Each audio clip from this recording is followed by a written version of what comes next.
तो राहुल गांधी विदेशी धरती पर देश का अपमान कर रहे हैं। जो जेपीसी की मांग हमारी है, देश की जनता मांग कर रही है कि इतने बड़े घोटाले जो हुआ है अदानी स्कैम को, अदानी ग्रुप को लेकर, उस पर जांच होनी चाहिए। मैं राहुल गांधी से जानना चाहता हूं कि यूरोप और अमेरिका को भारत के आंतरिक मामलों में दखल देने के लिए उकसाने के पीछे उनकी मंशा क्या है। पब्लिक मनी जो एसबीआई है, एलआईसी का है, आपने उसमें निवेश किया है और आप किसी तरीके से उस पर चर्चा नहीं होने दे रहे हैं। जनता द्वारा बार बार नकार दिए जाने के बाद अब राहुल गांधी इस देश विरोधी टूल किट का परमानेंट हिस्सा बन गए।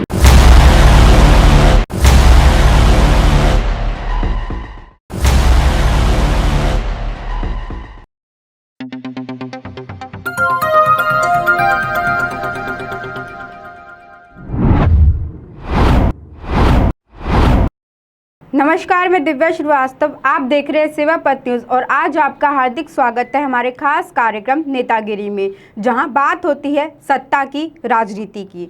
आज विपक्ष के नेताओं ने संसद में गांधी प्रतिमा के सामने अडानी मामले में जेपीसी जांच की मांग को लेकर विरोध प्रदर्शन किया। कांग्रेस सांसद और यूपीए अध्यक्ष सोनिया गांधी, राहुल गांधी और कांग्रेस अध्यक्ष मल्लिकार्जुन खड़गे विरोध में शामिल हुए। भाजपा अध्यक्ष जेपी नड्डा द्वारा राहुल गांधी को देश विरोधी टूल किट का हिस्सा बताने पर कांग्रेस अध्यक्ष मल्लिकार्जुन खड़गे ने प्रतिक्रिया दी है। उन्होंने कहा कि नड्डा खुद राष्ट्र विरोधी हैं। वे अडानी मामले, महंगाई और बेरोजगारी से ध्यान भटकाने के लिए ऐसा कर रहे हैं। विदेश में राहुल गांधी के बयान पर बीजेपी के राष्ट्रीय अध्यक्ष जेपी नड्डा ने कहा था, दुर्भाग्य की बात है कि यह देश विरोधी गतिविधियों में कांग्रेस पार्टी शामिल हो गई है। जनता द्वारा बार बार नकार दिए जाने के बाद अब राहुल गांधी इस देशवासियों टूलकिट का एक स्थायी हिस्सा बन गए हैं। जनता द्वारा बार बार नकार दिए जाने के बाद अब राहुल गांधी इस देश विरोधी टूल किट का परमानेंट हिस्सा बन गए हैं।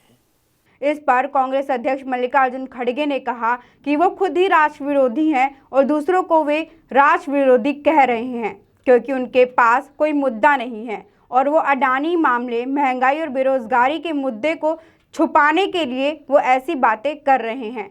क्या राहुल गांधी कभी राष्ट्र विरोधी हो सकते हैं? संकेत बहुत स्पष्ट है कि देश की जनता मांग कर रही है कि इतने बड़े घोटाले जो हुआ है अदानी स्कैम को, अदानी ग्रुप को लेकर, उस पर जांच होनी चाहिए।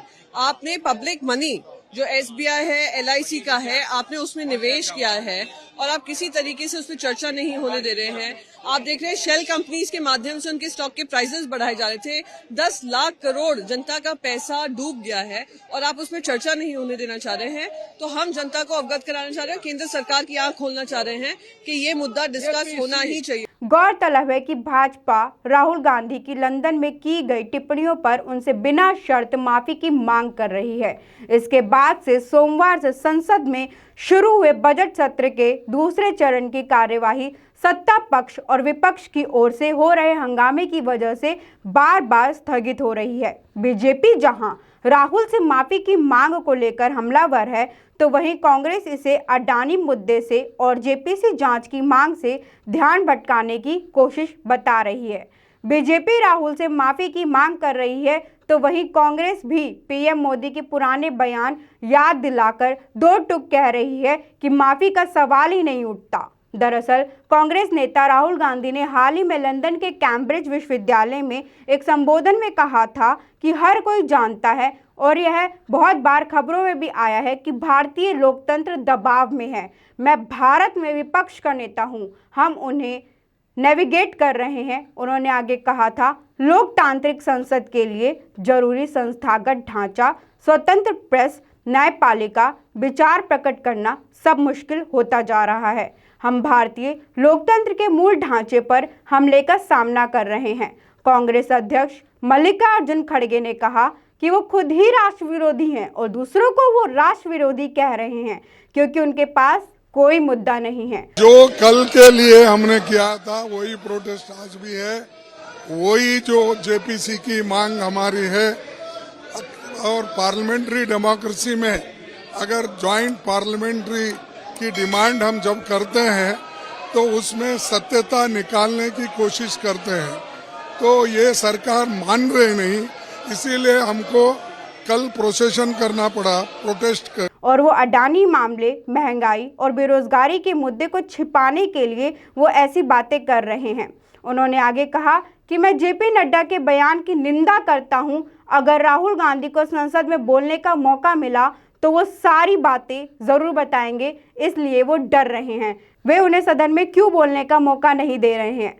कांग्रेस के अध्यक्ष मल्लिकार्जुन खड़गे ने कहा था, हमारा मकसद है कि अडानी मामले की जेपीसी जांच के संबंध में चर्चा होनी चाहिए। हम चाहते हैं कि जेपीसी बने, इसलिए हम विरोध कर रहे हैं। सरकार सुन नहीं रही है। सरकार के मंत्री और बीजेपी सांसद सदन की कार्यवाही स्थगित करने के लिए हंगामा कर रहे हैं। वहीं कांग्रेस के राज्यसभा सांसद दिग्विजय सिंह ने कहा था कि राहुल जी ने ऐसा क्या कहा कि वह यहाँ भारत में नहीं बोले। पीएम ने खुद पिछली सरकारों को कोसा, उन्हें यहाँ पैदा होने पर शर्म आ रही है कि बात कही थी। क्या यह भारत का अपमान नहीं था? ये सभी प्रयास अडानी मुद्दे पर जेपीसी पर चर्चा में बाधा डालने के लिए है।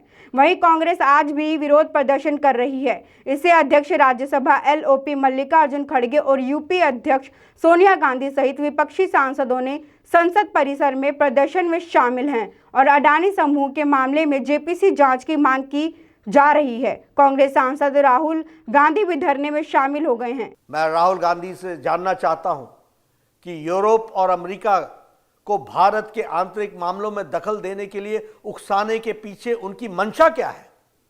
विदेशी षड्यंत्रकारियों से मिलीभगत करके आप भारत की आर्थिक घेरेबंदी और सामरिक घेरेबंदी करवाने का प्रयास कर रहे हैं।